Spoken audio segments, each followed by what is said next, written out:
पोटापाण्याची खळगी भरण्याच्या करता ह्या परिसरामध्ये येतात।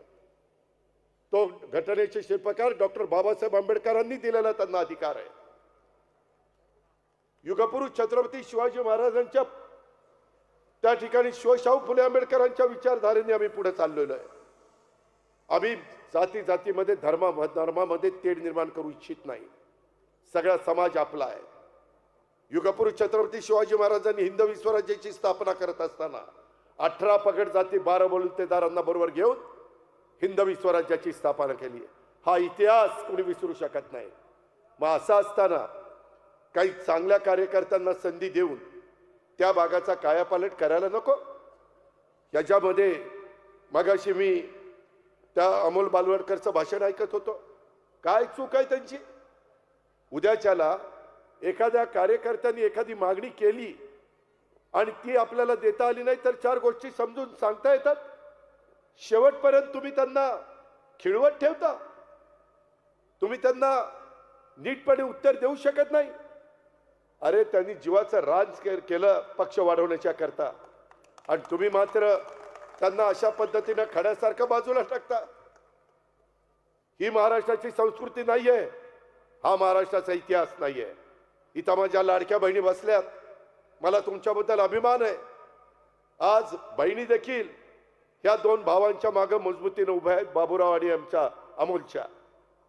आज आम्ही 2 बहिणींना उमेदवारी दिली, गायत्री आणि पार्वतीताईंना। आज ते तुमचं व्यवस्थित प्रतिनिधित्व करतील।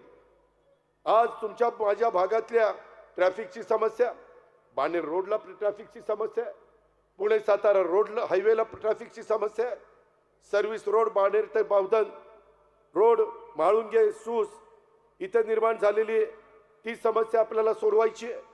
बालेवाडीमध्ये हायस्ट्रीट येथे बंद इंग्रजी माध्यमिक शाळा पीएमसी चालवणार, कुणी प्रायव्हेट संस्थेच्या घशात घालण्याचा प्रयत्न करतो का? गोरगरिबांची मुलं शिकू नये। मी देखील पिंपरी चिंचवडला कॉर्पोरेशनच्या महानगरपालिकेच्या शाळा त्या सीबीएसई स्कूल तिथे सुरू केलं। श्रीमंतांची मुलं सीबीएसईच्या स्कूलला जाऊ शकतात। अरे ज्यांच्या घरामध्ये दिवसभर काम केल्यानंतर संध्याकाळी चूल पेटते किंवा ज्यांचं उत्पन्न मर्यादित आहे, मध्यमवर्गीय आहेत, त्यांची ऐपत नाही एवढ्या मोठ्या शाळेमध्ये मुलांना टाकायची।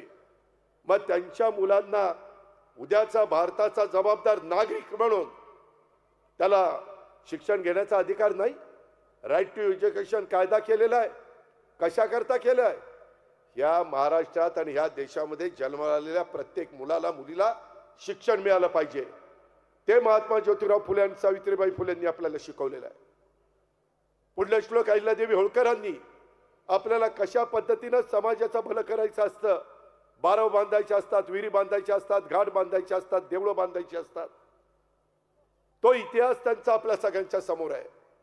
मौलाना आझादांनी देशाला स्वातंत्र्य कसं मिळवायचं ते शिकवलंय। शाहीर अण्णाभाऊ साठेंनी शायरीच्या माध्यमातून संयुक्त महाराष्ट्राचा लढा आणि इतर गोष्टीला चालना देण्याचं काम त्या ठिकाणी केलं। संयुक्त महाराष्ट्राचा लढा नंतर झाला, पण त्यांच्या शाहिरीनं संपूर्ण महाराष्ट्र पेटून उठला। हे अण्णाभाऊ साठे त्या ठिकाणी होते। या गोष्टीचा विचार करा।